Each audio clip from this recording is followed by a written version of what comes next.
Le premier livre des rois, chapitre 12. Roboam se rendit à Sichem, car tout Israël était venu à Sichem pour le faire roi.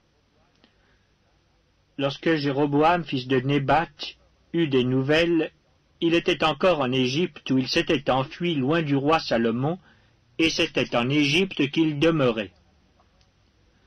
On l'envoya appeler. Alors Jéroboam et toute l'assemblée d'Israël vinrent à Roboam et lui parlèrent ainsi. Ton père a rendu notre joug dur. Toi, maintenant, allège cette rude servitude et le joug pesant que nous a imposé ton père, et nous te servirons. Il leur dit, allez et revenez vers moi dans 3 jours. Et le peuple s'en alla. Le roi Roboam consulta les vieillards qui avaient été auprès de Salomon son père pendant sa vie, et il dit, que conseillez-vous de répondre à ce peuple? Et voici ce qu'ils lui dirent. Si aujourd'hui tu rends service à ce peuple, si tu leur cèdes, et si tu leur réponds par des paroles bienveillantes, ils seront pour toujours tes serviteurs. Mais Roboam laissa le conseil que lui donnaient les vieillards, et il consulta les jeunes gens qui avaient grandi avec lui et qui l'entouraient. Il leur dit, « Que conseillez-vous de répondre à ce peuple qui me tient ce langage?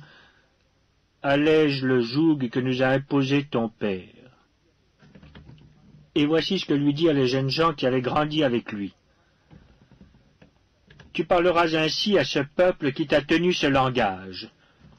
Ton père a rendu notre joug pesant, et toi, allège-le nous. Tu leur parleras ainsi. Mon petit doigt est plus gros que les reins de mon père. Maintenant, mon père vous a chargé d'un joug pesant, et moi je vous le rendrai plus pesant. Mon père vous a châtié avec des fouets, et moi, je vous châtierai avec des scorpions. Jéroboam et tout le peuple vinrent à Roboam le 3e jour, suivant ce qu'avait dit le roi. Revenez vers moi dans 3 jours. Le roi répondit durement au peuple. Il laissa le conseil que lui avaient donné les vieillards, et il leur parla ainsi d'après le conseil des jeunes gens. Mon père a rendu votre joug pesant, et moi je vous le rendrai plus pesant. Mon père vous a châtiés avec des fouets, et moi je vous châtierai avec des scorpions. Ainsi le roi n'écouta point le peuple, car cela fut dirigé par l'Éternel, en vue de l'accomplissement de la parole que l'Éternel avait dite par Achija de Silo à Jéroboam, fils de Nébat. Lorsque tout Israël vit que le roi ne l'écoutait pas, le peuple répondit au roi. Quelle part avons-nous avec David? Nous n'avons point d'héritage avec le fils d'Isaïe. À tes tentes, Israël. Maintenant, pourvois à ta maison, David. Et Israël s'en alla dans ses tentes. Les enfants d'Israël qui habitaient les villes de Juda furent les seuls sur qui régna Roboam. Alors le roi Roboam envoya Adoram qui était préposé sur les impôts. Mais Adoram fut lapidé par tout Israël, et il mourut. Et le roi Roboam se hâta de monter sur un char pour s'enfuir à Jérusalem. C'est ainsi qu'Israël s'est détaché de la maison de David jusqu'à ce jour. Tout Israël, ayant appris que Jéroboam était de retour, ils l'envoyèrent appeler dans l'assemblée, et ils le firent roi sur tout Israël. La tribu de Juda fut la seule qui suivit la maison de David. Roboam, arrivé à Jérusalem, rassembla toute la maison de Juda et la tribu de Benjamin, 180 000 hommes d'élite propres à la guerre, pour qu'ils combattissent contre la maison d'Israël, afin de la ramener sous la domination de Roboam, fils de Salomon. Mais la parole de Dieu fut ainsi adressée à Shemaja, homme de Dieu. Parle à Roboam, fils de Salomon, roi de Juda, et à toute la maison de Juda et de Benjamin, et au reste du peuple. Et dis-leur, ainsi parle l'Éternel. Ne montez point, et ne faites pas la guerre à vos frères, les enfants d'Israël.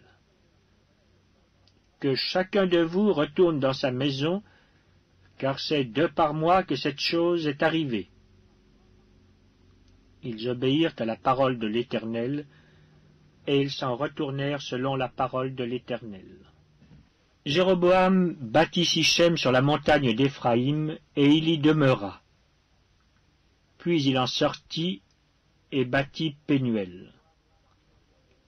Jéroboam dit en son cœur, « Le royaume pourrait bien maintenant retourner à la maison de David. Si ce peuple monte à Jérusalem pour faire des sacrifices dans la maison de l'Éternel, le cœur de ce peuple retournera à son Seigneur, à Roboam, roi de Juda, et ils me tueront et retourneront à Roboam, roi de Juda. » Après s'être consulté, le roi fit 2 veaux d'or, et il dit au peuple, « Assez longtemps vous êtes montés à Jérusalem. Israël, voici ton Dieu qui t'a fait sortir du pays d'Égypte. » Il plaça l'un de ses veaux à Béthel, et il mit l'autre à Dan. Ce fut là une occasion de péché. Le peuple alla devant l'un des veaux jusqu'à Dan. Jéroboam fit une maison de haut lieu, et il créa des prêtres pris parmi tout le peuple et n'appartenant point aux fils de Lévi. Il établit une fête au 8e mois, le 15e jour du mois, comme la fête qui se célébrait en Juda, et il offrit des sacrifices sur l'autel. Voici ce qu'il fit à Béthel, afin que l'on sacrifiât au veau qu'il avait fait.